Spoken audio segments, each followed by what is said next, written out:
নমস্কাৰ। নমস্কাৰ। আপুনি বৰ্তমান সদৌ অসম আহোম সভাৰ সভাপতি পদত আছে। আপোনাৰ পৰা আমি জানিব বিচাৰিম আহোম সম্প্ৰদায়ৰ বিষয়ে কিছু কথা। অসমৰ সাহিত্যিক বুৰঞ্জীবিদ ভাষাবিদ পদ্মনাথ গোহাঁই বৰুৱাদেৱে 1893 চনত এই আহোম সভাটোৰ 13 মে' দিনা জন্ম দিছিল। ইয়াৰ লক্ষ্য উদ্দেশ্য আছিল এটাই যে সেই সময়ত যিহেতু আহোমসকলে 600 বছৰ ৰাজত্ব কৰিছিল, পৃথিৱীৰ এটা ইতিহাস সৃষ্টি কৰিছিল, সেই জাতিটো ব্ৰিটিছৰ শাসনৰ পিছত এনেকুৱা এটা পৰিৱেশলৈ আহি গ'ল, জাতিটো একেবাৰে বেকফুটলৈ গুচি গ'ল, একেবাৰে পিছৰ পৰা পিছলৈ গুচি গ'ল। আকৌ জাতিটো পুনৰ উদ্ধাৰ কৰি অসমৰ বিদ্বেষী, অসমীয়াৰ বিদ্বেষী যিটো শক্তিয়ে সেই সময়ত থিয় হৈছিল, সেই শক্তিটোক প্ৰতিহত কৰাৰ কাৰণে মেইনলি এই অনুষ্ঠানটোৰ জন্ম দিছিল। জাত পাতৰ কথা নাছিলে আচলতে। আৰু সেই তেতিয়াৰ পৰা যিহেতু আহোমসকলে 600 বছৰ ৰাজত্ব কৰিছিল, কৰাৰ যিটো ইতিহাস, সেই ইতিহাসটো একেবাৰে অসমত মানুহে পাহৰি গৈছে।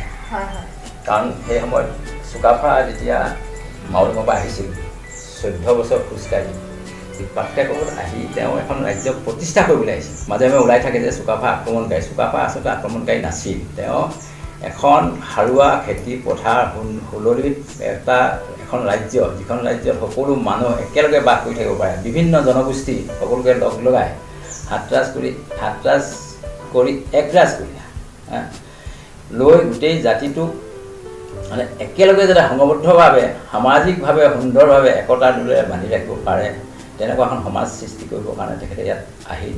আহোমসকলে কেনেকৈ পথাৰ আলি বান্ধি পানী ৰাখি দ খেতি কৰিব লাগে, দ খেতি কৰি কেনেকৈ খেতি কৰি মানুহৰ জীৱিকা উপাৰ্জন কৰিব লাগে, কেনেদৰে মানুহে এটা সুন্দৰভাৱে এটা কৃষিজীৱী সমাজ গঢ়িব লাগে, সেই ছিষ্টেমটো তেখেতে আৰম্ভ কৰিছিলে।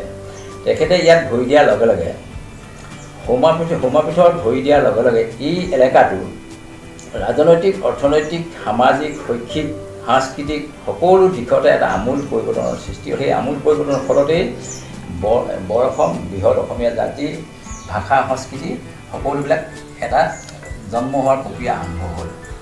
সেই প্ৰক্ৰিয়াটো কি হৈছে, এতিয়া বিভিন্ন সময়ত যেতিয়া শাসন গ'ল, তেতিয়া মানে বাকী কিছুমান শক্তিয়ে, যিসকলে ৰজাৰ তলত হয়তো তেওঁলোকে ভাবিছে যে আমাৰ শাসন আমি বৰ অলপ কষ্ট বা আমাৰ কিবা আহি আমাক ডমিনেট কৰি ৰাখিছিলে, সেই শক্তিটোৱে ব্ৰিটিছৰ লগত লগ লাগি লৈ ব্ৰিটিছৰ পক্ষ হোৱাৰ কাৰণে আহোম জাতিটো আৰু অলপ পিছলৈ গুচি গ'ল।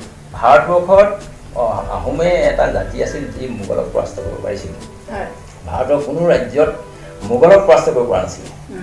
কিন্তু এটা কথা আমাৰ মানুহে এতিয়া বুৰঞ্জী অধ্যয়ন নকৰা কাৰণে বুজি নোপোৱা হ'ল যে লাচিতে অকলে আহোম সৈন্যৰ নেতৃত্ব দিয়া নাছিলে। আহোমে লাচিতে নেতৃত্ব দিছিল সন্মিলিত শক্তি। তাত সকলো জয়ন্তীয়া, কোচ, কমতাপুৰীয়া বা গাৰো, নগা বা চুতীয়া, মৰাণ, এই সকলোবিলাকে জনগোষ্ঠীয়ে সৈন্য সমান্ত দি লাচিতক সহায় কৰিছিলে। স্কুলবিলাকৰ যেতিয়া বুৰঞ্জীটো উঠাই দিলে, যিটো জাতিয়ে বুৰঞ্জী নাজানে সেইটো জাতিৰ ঐতিহ্য নাই, সেইটো জাতিৰ কোনো অস্তিত্বই নাই বুলি কোৱা হয়। এই স্কুল কলেজবিলাক যদি বুৰঞ্জী যিদিনা দিব, যিদিনা নতুনকৈ ল'ৰা ছোৱালীয়ে পঢ়িব, সেইদিনাই গম পাব যে অসমখন কিমান এখন চহকী আৰু বীৰাংগনাৰ ৰাজ্য আছিল। তেতিয়াহে তেওঁলোকে উপলব্ধি কৰিব পাৰিব। সমন্বয়টো আনিবলৈ হ'লে আমি এই চুকাফাৰ যিটো আদৰ্শ, সেই আদৰ্শতকৈ সৰ্গত কৰি আহোম সভাই গোটেই জনগোষ্ঠীবিলাকক কেনেধৰণে আকৌ আগৰ পৰ্যায়লৈ মানে সমন্বয়ৰ বাৰ্তা, সমন্বয়ৰ ৰছীডালে, এনাৰ্জিডালে কেনেকৈ বান্ধি ৰাখিব, তাৰ কাৰণে আমি প্ৰয়াস কৰিছোঁ। আৰু ডেকা চামৰ এই লগত আমি লগত লৈ তেওঁলোককো আমি বিভিন্ন জনগোষ্ঠীৰ লগত আমি মত বিনিময় কৰি তেওঁলোকৰ যিবিলাক নেতৃত্ব আছে, শিক্ষক নেতৃত্ব আছে, অনুষ্ঠান আছে, তেওঁলোকৰ লগত আলাপ আলোচনা কৰি মেলি আমি এই সমন্বয়ৰ ৰছীডাল আমি যাতে আকৌ বান্ধোনকৈ ৰাখি আমাৰ জাতীয় ঐক্য, সংহতি, সেই যিটো আমি স্বাভিমান, যিটো আমি যাতে আকৌ পুনৰুদ্ধাৰ কৰিব পাৰোঁ, তাৰ কাৰণে আহোম সভাই যথেষ্টখিনি কাম কৰিবলৈ হাতত লৈছে। আপুনি এই কাৰ্যৰ প্ৰতি কিয় আগ্ৰহী আৰু কেতিয়াৰ পৰা জড়িত হৈ আছে? যোৱা টাৰ্মটোত মই 2020 চনত প্ৰেচিডেণ্ট মৰাগজনে অফাৰ দিয়াৰ পিছত মই 3 মাহৰ কাৰণে সময় পালোঁ। এতিয়া মই নতুনকৈ জানুৱাৰী মাহত মই সম্পূৰ্ণ মানে এই নিৰ্বাচনী পদ্ধতিয়ে মই এতিয়া 3 বছৰৰ কাৰণে মই সভাপতি নিৰ্বাচিত হৈছোঁ। এতিয়া আকৰ্ষিত হোৱাৰ কাৰণ হ'ল এটাই যে যিটো জাতিয়ে 600 বছৰ ৰাজত্ব কৰি নিজৰ অস্তিত্বৰ সংগ্ৰামৰ লগত এতিয়া মানে সংঘাত কৰিবলগীয়া হৈছে, সংগ্ৰাম কৰিবলগীয়া হৈছে, সেই উদ্দেশ্যে মানুহখিনিক একত্ৰিত কৰি যে তোমালোকৰ এটা আমাৰ কি হ'ল কৰ্মসংস্কৃতি এটা জাতি আছিল, সেই জাতিটো একেবাৰে এতিয়া নিষ্কমা হৈ গৈছে সকলো দিশতে। ই শৈক্ষিক দিশতে হওক, প্ৰশাসনিক দিশতে হওক বা সাংস্কৃতিক দিশতে হওক, বা সামাজিক দিশতে হয়, ধৰ্মীয় দিশতে হয়, জাতিটো ইমান চহকী আছিলে যে সেই গোটেইখিনি বস্তু সেই পিৰিয়ডটোত এটা পিৰিয়ডত কেনেকৈ মৰামচা জাতি বুলি কৈছে সেইকাৰণে আমাক মৰামচা জাতি বুলি আখ্যা দিয়া হৈছে যে কেনেকৈ বৰ্তমান যুগত খাপ খুৱাই আগুৱাই নিব পাৰি। যিহেতু সেই সময়ত খেতি বাতি বেপাৰ বাণিজ্য চব নিজে কৰিছিল, এইটো হ'ল কৰ্মসংস্কৃতিৰ 1 নম্বৰ উদাহৰণ আছিলে আহোম জাতি। সেইখিনিৰ পৰা এতিয়া কি হ'ল, যেতিয়া শাসনভাৰ গ'ল, ব্ৰিটিছ আহিলে, বঙালীসকলক ইয়াত কাৰ্যালয় চলাবৰ কাৰণে ব্ৰিটিছে লৈ আহিলে, তেতিয়া তেওঁলোকে আহোম জাতিটোৰ এগেইনষ্টে তেওঁলোকক বহুত কথা ব্ৰিটিছত লগাই দিয়াৰ কাৰণে ব্ৰিটিছে আহোম জাতিটোৰ অত্যাচাৰ কৰিবলৈ ল'লে। সেইকাৰণে জাতিটো পিছৰ পৰা পিছলৈ মানে পিছলৈ গুচি গ'ল। বেপাৰ বাণিজ্যৰ পৰা আৰম্ভ কৰি সকলো বস্তু উৎপাদন হৈছিলে, কাপোৰৰ পৰা আৰম্ভ কৰি। কাপোৰ উৎপাদন এনেকৈ কৰিছিল যে এক ৰাতিৰ ভিতৰতে কাপোৰ সূতা বৈ, পুতলাহী বৈ, তাঁত বৈ, একে ৰাতিৰ ভিতৰতে কাপোৰ উলিয়াই সেই কাপোৰখন কবচ কাপোৰ হিচাপে যিজন মানে তেওঁ প্ৰতি মানে যুদ্ধলৈ যায় তেওঁক দিব লাগে, তেতিয়াহে তেওঁ যুদ্ধত জয় হ'ব পাৰে। এইটো এটা ডাঙৰ আমাৰ এটা হেৰি আছিলে, পৰম্পৰা আছিলে। সেই জাতিটো আজি একেবাৰে নিষ্ক্ৰমা হৈ গ'ল, যাৰ ফলত বহিৰাগতই হওক বা বাংলাদেশেই হওক, গোটেই জাতিটো সকলো ক্ষেত্ৰত কৰ্মক্ষেত্ৰতে আগ্ৰাসী ৰূপ লৈছে। কোনদিনে কামত মানে তেওঁলোকে মনোনিৱেশ নকৰা হৈছে। কষ্ট কৰিলে যে এটা জাতি জীয়াই থাকিবলৈ হ'লে পৃথিৱীত এতিয়া গোটেই পৃথিৱীখন ইণ্টাৰনেট বা এনেকুৱা প্ৰযুক্তিৰ যুগত এই জাতিটোৱে বা ডেকাসকলে সেই প্ৰযুক্তি আহৰণ কৰি সেই প্ৰযুক্তি ব্যৱহাৰ কৰি যে জাতিটো আগুৱাই নিব লাগে, জাতিটো মানে সংঘবদ্ধভাৱে উন্নতি কৰিব লাগে সকলো দিশতে, সেই কথাটো আমাৰ জাতিটোৱে বা আমাৰ ডেকা চামীৰ কথাবিলাক চিন্তা নকৰা হোৱাৰ কাৰণে আজি আমাৰ জাতিটো বিপদত পৰিছে। আৰু সেইখিনিকে মই আগুৱাই নিবৰ কাৰণে, সেই গোটেই এটা জাগৰণ আনিবৰ কাৰণে মই অকল আহোম জাতিটো বুলিয়ে নহয়, মই আহোম জাতিটোৰ পৰা আৰম্ভ কৰি গোটেই জনগোষ্ঠীটো ডেকা চামক মই যাতে উদ্বুদ্ধ কৰিব পাৰোঁ, তাৰ প্ৰতি মই আকৰ্ষিত হৈ এই আহোমভাৰ মই প্ৰেচিডেণ্টৰ দায়িত্ব লৈ মই কামত সেইমতে আগবাঢ়ি গৈ আছোঁ। আহোম সভাৰ মূল কাৰ্যসমূহ কেনেধৰণৰ আৰু ইয়াৰ দ্বাৰা আপোনালোকে নৱপ্ৰজন্মৰ বাবে কি কি কৰিব বিচাৰে? আহোমৰ সভা পিছাই মই জনগোষ্ঠীটোৰ কথাই ক'ব লাগিব। প্ৰথম অৱস্থাত স্বৰ্গদেউসকলে কি কৰিছিলে, যেতিয়া শাসনভাৰ লোৱাৰ পিছত 200 বছৰ পিছৰ পৰা তেওঁলোকে হিন্দুত্ব হ'ল। হিন্দুত্ব হোৱাৰ পিছত হিন্দু ধৰ্মই তেওঁলোকে প্ৰভাৱিত হৈ নিজৰ ধৰ্মটো তেওঁলোকে ত্যাগ কৰিছিলে, কিন্তু ৰাজকীয়ভাৱে ত্যাগ কৰা নাছিলে। আৰু সেইকাৰণে মোহন দেৱতাই বাইলিংসকলৰ তত্ত্বাৱধানত সুকীয়াকৈ তেওঁ সংৰক্ষণ কৰি তেওঁলোকক এই পৰম্পৰাখিনি কাম কৰিবলৈ দি আছিলে। যেনেকৈ মেদামপি হওক, গুম্ফা পূজা হওক, চাইফা পূজা হওক, লিখনমুখ পূজা হওক বা কিতাপ পত্ৰ তন্ত্ৰ মন্ত্ৰ পুথি, এই গোটেই কামখিনি তেওঁলোকক সংৰক্ষিত কৰি ৰাখিবৰ কাৰণে তেওঁলোকক সুবিধা দিছিল আৰু তেওঁলোকক সংৰক্ষিত কৰি ৰাখিছিল।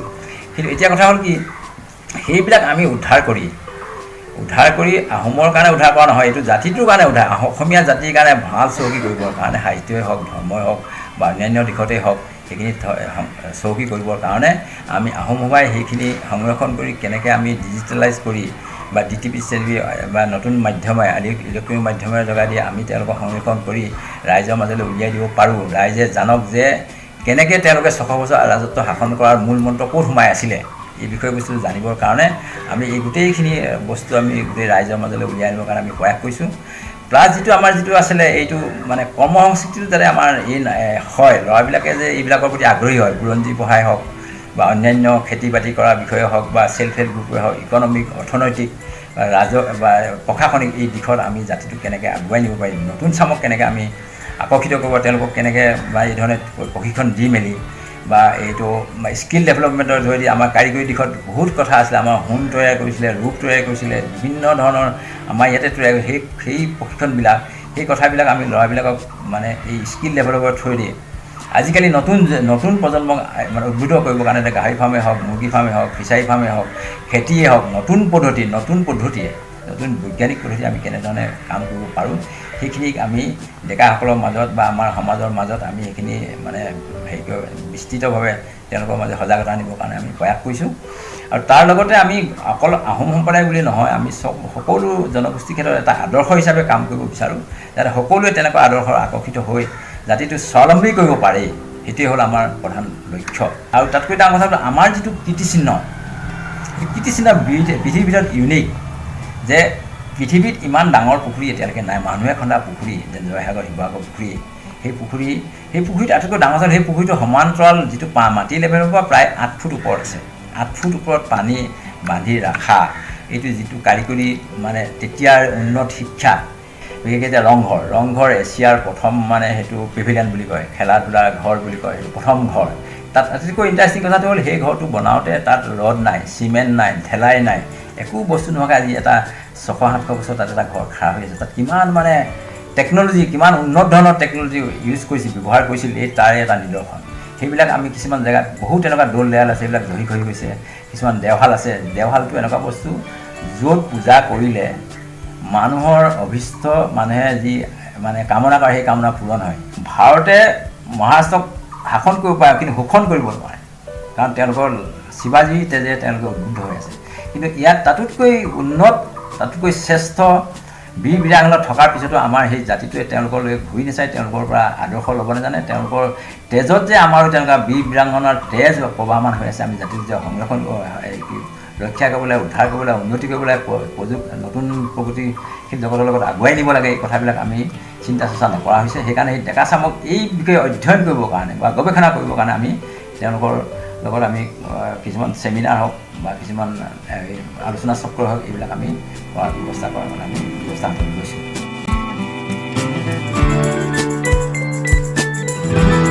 সদৌ অসম আহোম সভাৰ সভাপতি উমাকান্ত কোঁৱৰৰ কথাখিনিয়ে চাগে আপোনালোককো অনুপ্ৰাণিত কৰিছে। নিশ্চয় বহু নজনা কথা গম পালে। কেনে পালে আমাক হোৱাটছএপ যোগে জনাব। আমাৰ নম্বৰ 6002888874। আজিলৈ আহোঁ, নমস্কাৰ।